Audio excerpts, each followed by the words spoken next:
Olá, este é o Ponto Café, um programa de podcast apresentado por mim, Fernando Wick, para falar sobre tendências de tecnologia, DevOps, Agile, containers, sistemas complexos, pós-mortem, enfim, tudo que está relacionado a essa coisa chamada tecnologia que nos paga. No episódio de hoje, vamos falar sobre pós-mortem, sobre vícios ao escrever um pós-mortem. Isso foi um texto que eu escrevi para o blog da Zup, que é o meu empregador hoje. Eu estou lá como Developer Advocate. E a ideia aqui é falar um pouquinho a respeito de vícios, de vieses, sobre pós-mortem. Bom, mas antes de começar especificamente, eu não posso deixar de dizer muito obrigado para você de Nova Iguaçu que nos escuta no Rio de Janeiro, para você da região da Bavária, Alemanha, e também para que é você de Estocolmo, na Suécia.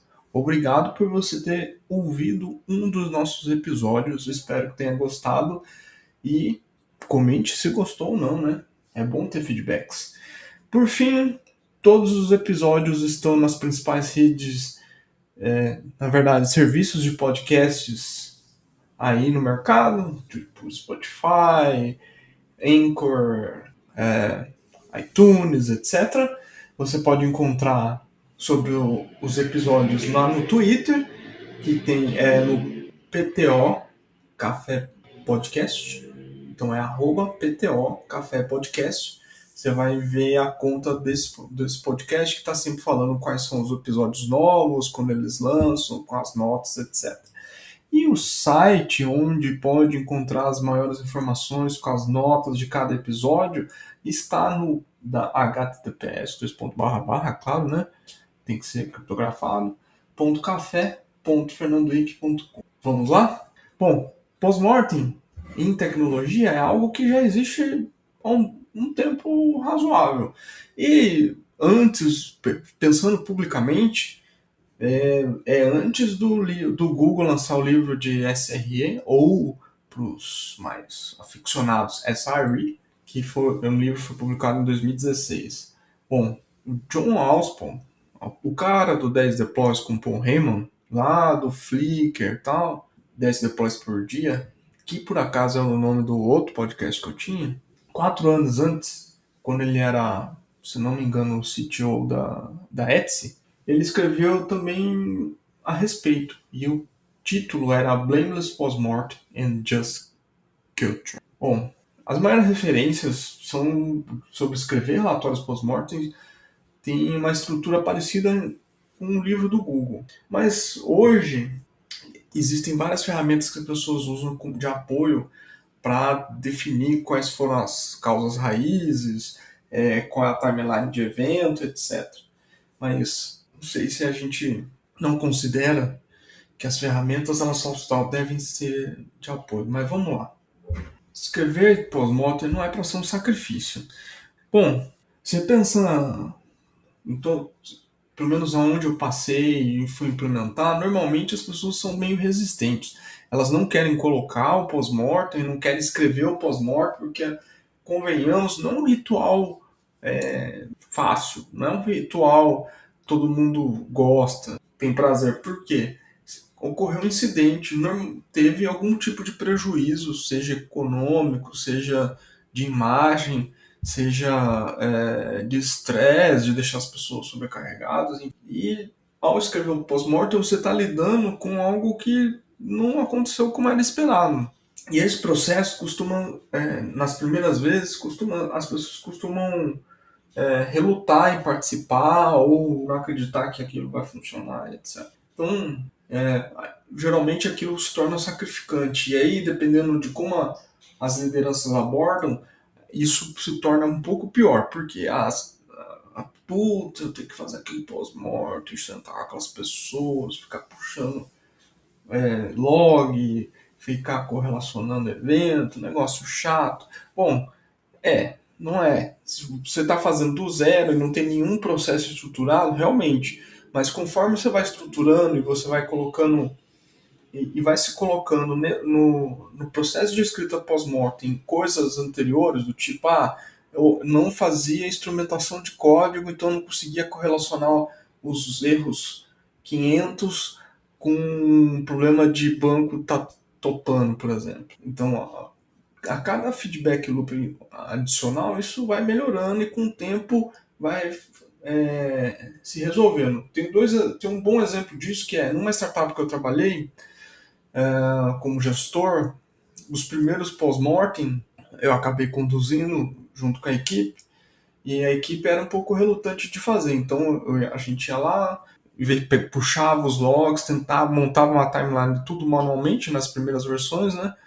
E depois correlacionava as coisas até conseguir enxergar o que foi ou quais foram as causas raízes. Com o tempo e com a repetição do processo de pós-mortem, isso se tornou prática comum de parte da equipe. Depois que eu saí de lá, tem 2 anos,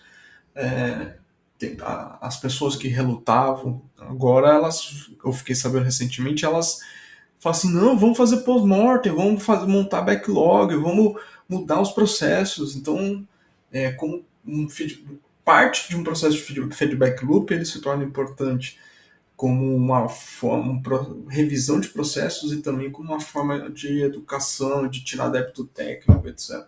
E isso reflete, por exemplo, pensando aqui, quando a gente faz um pós-mortem, a gente inclui no a gente, né? Quando está fazendo um pós-mortem, é considerado envolver pessoas que não são diretamente ligadas ao problema em produção. Exemplo, o Product Owner, o Product Manager, o analista de negócio, eles não estão envolvidos no pós-mortem? Talvez deveriam estar. Não num papel de resolução, de sentar e escrever, mas ele de participar e entender os impactos se você não discutiu com ele. Coisas como SLA de serviço, error budget, etc. Até para que isso vire prática. Até que o, o stakeholder, né, quem está ali como apoiando, ou dono daquele serviço, aquele produto, ele entenda que aquilo não é infinito, né? Não tem SLA 100% o tempo todo disponível. Isso, se quiser pagar a conta e falir, é fácil de fazer. Mas 100% de SLA não é possível, então 0% de error budget também não. E quando eles participam, é interessante que eles começam a entender as dificuldades de fazer algumas coisas. Então, e eles também começam a correlacionar com problema, por exemplo, é comum em startups onde o product owner ou analista de negócios tem um peso muito grande, não equilibrado com a área técnica sobre o que tem que priorizar no backlog e quais são as próximas entregas.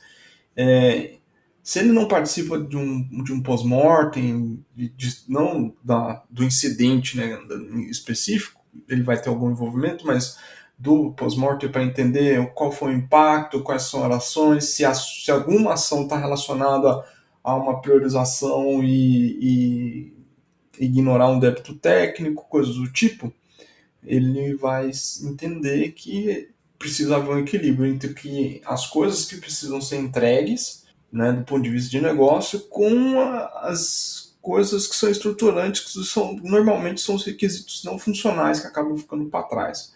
E principalmente coisas que às vezes precisam ser mais estruturantes. Claro, há casos e casos, quando você vai fazer o MVP, não faz sentido ter algo muito robusto. Mas, vamos lá. Tem um processo tradicional que é os Five Whys, ou 5 porquês. Ele foi criado pelo Toyota, me fugiu o nome do responsável por isso. Eu vou procurar aqui, mas ele é uma medida que sempre recomendo como parte do processo de descoberta, né? De entender o que aconteceu, quais foram os problemas. Então, ele é uma técnica iterativa sobre o que ela tenta explorar a causa e efeito. E ela foi criada originalmente pelo Sakishi Toyoda. da Toyota. Nossa, estamos falando do sistema produtivo da Toyota, do TPS, do Lean, sim, estamos falando. Porque ah, como o processo interativo intuitivo de causa e efeito, ele ajuda a tentar identificar qual foi o evento ofensor que gerou um incidente, ou que parou, no caso da Toyota, a linha de montagem, por exemplo, ou no nosso caso, de tecnologia, porque que gerou aquela interrupção de serviço, ou porque começou a aparecer falhas em várias partes do sistema. Então, um exemplo prático de que é o 5 Whys ou 5 porquês é: por que o site caiu? Porque o banco não estava aceitando as conexões. Por que o banco não estava aceitando as minhas conexões? Banco de dados, né? Porque o banco de dados atingiu o limite de conexões. Por que ele atingiu o limite? Porque as transações do banco de dados não estavam sendo finalizadas. Mas por que elas não estavam sendo finalizadas? Porque o banco de dados estava assim um índice específico para uma consulta específica. Em tese, como se aplica o Five Whys, ou 5 porquês, com essas 5 perguntas, isso é só um exemplo, você vai acabar identificando que é a causa raiz. Até aqui parece que faz sentido, mas se a gente for pensar numa segunda equipe, ou nas pessoas que estão envolvidas ali logo um pouco depois, que não participaram da primeira rodada do Five Whys, então vamos pensar, fazer o mesmo exercício pensando num contexto um pouquinho diferente, né, dessas outras pessoas participando. Ela vai lá e questiona: por que o site está indisponível? Porque as conexões de banco de dados, o banco de dados não aceitava mais conexões para fazer as transações vindo do site. Mas por que o banco não aceitava mais conexões? Porque muitas conexões presas no banco de dados. Então, como havia muitas conexões presas, o banco não aceitava mais. Por que as transações estavam muito lentas? Porque foi esquecido de adicionar um índice num campo novo na última mudança. Por que não foi criado o teste para identificar a falta de índice, por exemplo? Porque havia um débito técnico ou porque as pessoas esqueceram, simplesmente. Enfim, provavelmente, se executar esse processo essa técnica iterativa, não interativa, iterativa, mais uma vez, talvez juntando as duas equipes, provavelmente os Five Whys aqui no caso foram 6, elas teriam outras respostas, ou iria mais profundo até achar uma causa mais num processo de interação maior, com 7, 8, 9 perguntas, enfim. Ela é uma técnica que ajuda no exercício de pensar de forma dedutiva e você começar a pensar com lógica, mas ela não pode. Nenhum post-mortem pode ser baseado só nela. Então, se juntar a terceira equipe, o que vai acontecer? Teria uma nova. Os 5 porquês seriam diferentes, né? Para resumir. Bom, ela é uma técnica subjetiva, mas até o Banco de Desenvolvimento da Ásia fala dela, assim, fala bem, né? Explica os prós e as vantagens, e eles recomendam que use, mas eles também compilaram algumas críticas para mostrar que algumas vezes não faz sentido, né? Ou que as críticas, na verdade, elas têm algum sentido. Então, o que eles falam? Tipo, são 4 críticas que eles levantam. A tendência da investigação parar nos sintomas e não continuar a investigando de forma mais profunda até encontrar as causas raízes.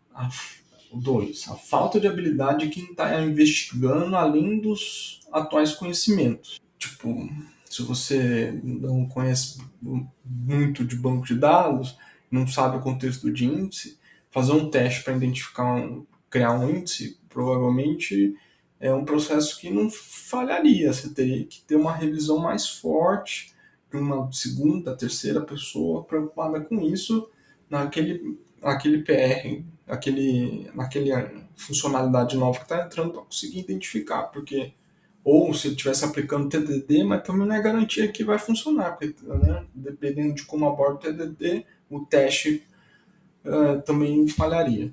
Dificuldade em apoiar e facilitar quem está investigando a fazer as perguntas certas. Então, fazer as perguntas certas algo difícil e só com experiência você consegue direcionar, ou por causa de você ter conhecimento, você consegue direcionar fazendo as perguntas certas para procurar as respostas, né? Então, isso costuma ser só com tempo, com prática. E dificuldade de reproduzir os resultados. Equipes diferentes usam técnicas que usam a técnica de Five Whys chegam em causas diferentes para o mesmo problema. Desculpa, pessoas, um pouco de sono, mas vamos lá. Outro vício é o vício de uma causa raiz. Porque é um senso comum assim, qual que foi o problema? Foi tal. No caso ali foi a falta de índice no banco de dados. Mas será que realmente só a falta de índice seria o suficiente? Não teria outras coisas que deveriam ser vistas? Quando a gente for rodar de novo o processo iterativo lá dos 5 porquês, ele mostrou outra coisa. Então, se a gente fizer de novo aquela sequência dedutiva dos 5 porquês, considerando que há mais de uma causa raiz, e vamos pensar aqui. Então, tipo, foi definida uma nova função de compra. Foi criada a instrução lá no código para adicionar uma coluna, mas esqueceram do índice.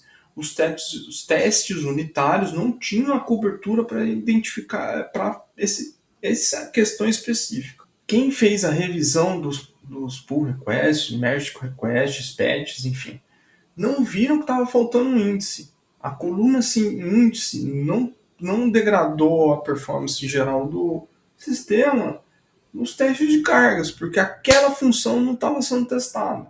Aí, enfim, quando foi para a produção, também, porque aquela função de compra ela não estava rodando a pleno. Só depois que uma campanha de marketing dizendo que tinha aquela função de compra, e aí chegou no patamar de 30% do total de compras, o site foi lá e caiu. Considerando esses eventos, eles de forma isoladas, eles não seriam o suficiente para um incidente acontecer. Mas eles, em sequência, um do outro, ela gerou uma cadeia de eventos e isso gerou um acidente. Então, de fato, qual seria a causa raiz do problema? Só a falta de índice? Provavelmente não. Então, eu falei várias coisas que aconteceram, então, do tipo o processo de revisão ou como monta os testes considerando isso, ou né, os testes de cargas considerando que tem que acrescentar um novo tipo de teste para identificar esse problema. E aí, provavelmente, poderia ser identificado isso e não teria ido para produção. E só depois de o site atingir X mil requisições, ele teria esse tipo de problema. Bom, olhando por esse contexto, se a gente tentar analisar o que realmente aconteceu e quais eram as causas raízes, cabe fazer algumas perguntas. Tipo, a equipe que era responsável por criar essa função, ela tinha as habilidades para evitar que o incidente acontecesse, ou seja, ela poderia ter pensado em ter criado os testes, ela ter criado alguém ter feito a revisão considerando aquele índice e coisas do tipo. Se tivesse uma documentação ou referência que era uma funcionalidade nova, ajudaria a evitar o problema? Se eles soubessem técnicas como o TDD, de Test Driven Development, ou um teste end-to-end, considerando essa nova função, evitaria o problema?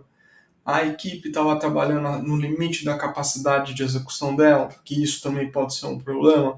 Quando as equipes estão trabalhando 100% da carga, ou do que elas podem executar, normalmente é quando a gente tem margem para cometer mais erro. Né? Eu lembro que teve uma conversa uma vez com uma liderança que ele falou assim, eu quero que as equipes que as demandas gerem a capacidade das equipes ali perto dos 100%.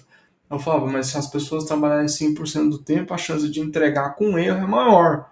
tá consciente disso, não tem problema, tá, a gente dá conta, enfim. Aí quando tinha bug, quando caía as coisas, não era bem assim. Então, os aspectos psicológicos ou aspectos da cultura organizacional, eles podem impactar e também ser um ofensor que vai gerar um incidente. Por fim, para a gente ir terminando aqui, claro, esse problema, esse exemplo, ele poderia ter outros fatores. Enfim, quando vai fazer um relatório post-mortem, deve-se considerar que há mais coisas que a gente precisa olhar, além das coisas só técnicas. Então, tipo, a gente tem observability, que quer dizer que a gente correlaciona logs das aplicações, a gente faz instrumentação de código, a gente centraliza os logs, a gente tem uma ferramenta que ajuda a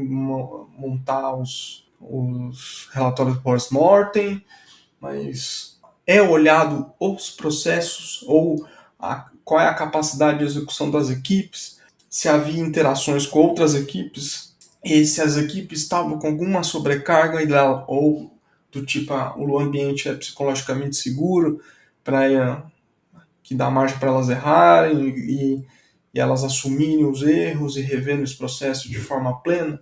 Essas são questões que a gente não olha e são parte de um processo de descoberta, de aprendizado que é feito de forma evolutiva ao fazer um relatório pós-mortem. O fato é que, ou talvez não o fato, mas o contexto maior quando está fazendo um relatório pós-mortem, principalmente as lições que são aprendidas e quais são as causas que geraram aquele incidente, elas devem estar na perspectiva que a gente está num sistema complexo.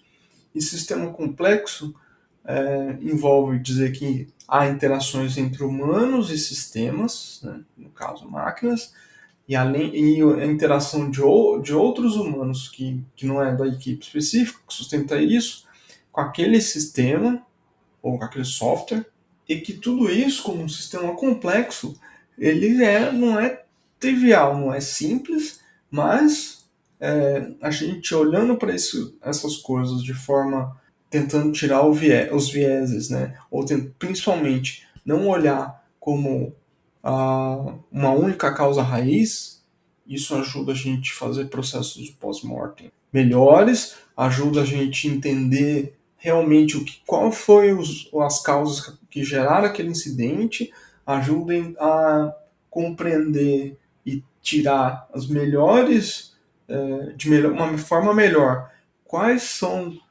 as atividades que devem ser feitas a curto, médio e longo prazo para que aquele problema não aconteça de novo, e isso vira feedback para a equipe ou para outras equipes que estão relacionadas àquele incidente. E aí, fez sentido, galera? Gostaram? Esse é um pós-mortem em sistemas complexos e incidentes, é uma parada que eu gosto bastante. Mas o episódio hoje foi mais curtinho, então a ideia é, quando eu estou sozinho aqui, não tenho um convidado, os episódios sejam realmente menores. Então, a dica, que sempre tem que ter uma dica, em alguns episódios eu esqueci de falar, tem uma dica, se chama, tem um seriado, um documentário na Amazon, chama A História da Alimentação no Brasil. Muito legal para conhecer como é que a base da nossa alimentação ela é referenciada, qual a história que envolve e qual a relação com o alimento em outras regiões do mundo e a influência disso no Brasil. Mais uma vez, obrigado. Meu nome é Fernando Wick e espero vocês no próximo episódio. Até mais e tchau.